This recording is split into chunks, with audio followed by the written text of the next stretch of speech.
भगीरथ ने गंगा अवतरण के प्रकरण में श्रीमद् भागवत जी के 9वें स्कंध में यह कथा है।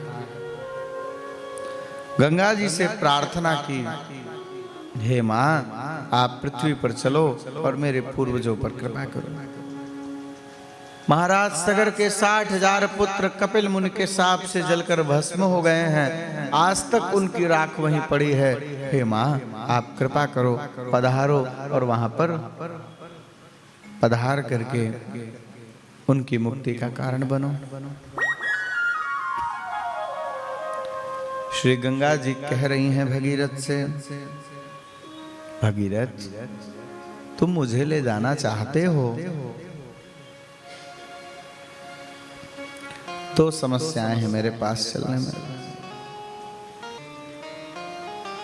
पहली समस्या ये है, मेरे अपार दुस्सह वेग को धारण कौन करेगा?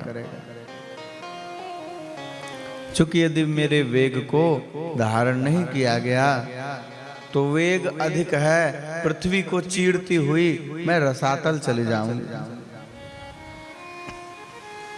भगीरथ ने कहा, मां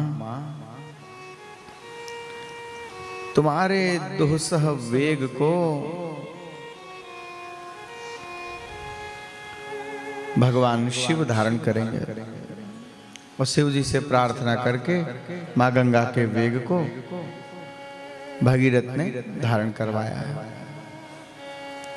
इस पृथ्वी पर तो 1-2 बूंद ही भगवान शिव ने छोड़ी है, वही यहाँ पर आई है। शेष गंगा भगवान शिव के जटाओं में निवास करते हैं।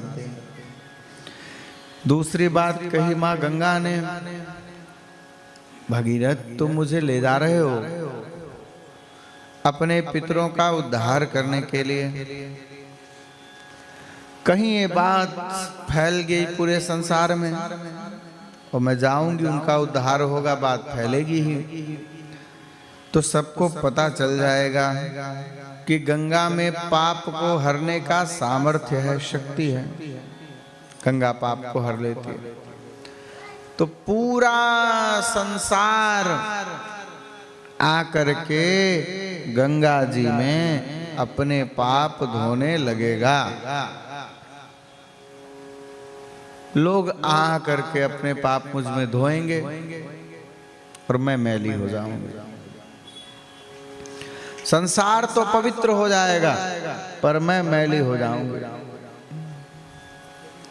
संसार निश्चित रूप से पवित्र हो जाएगा। भगीरथ ने कहा, मां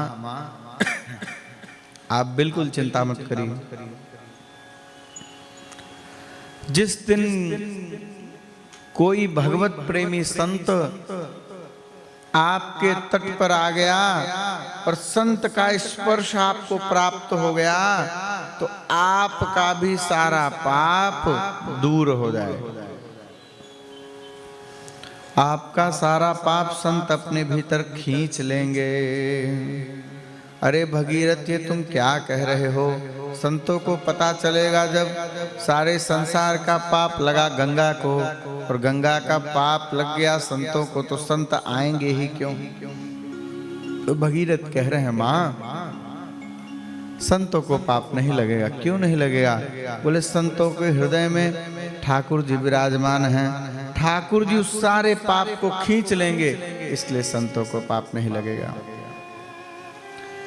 संतों में तो वह सामर्थ्य है कि तीर्थ को भी तीर्थत्व प्रदान करते हैं। गंगा जी को पवित्र करने का सामर्थ्य भी संतों में है।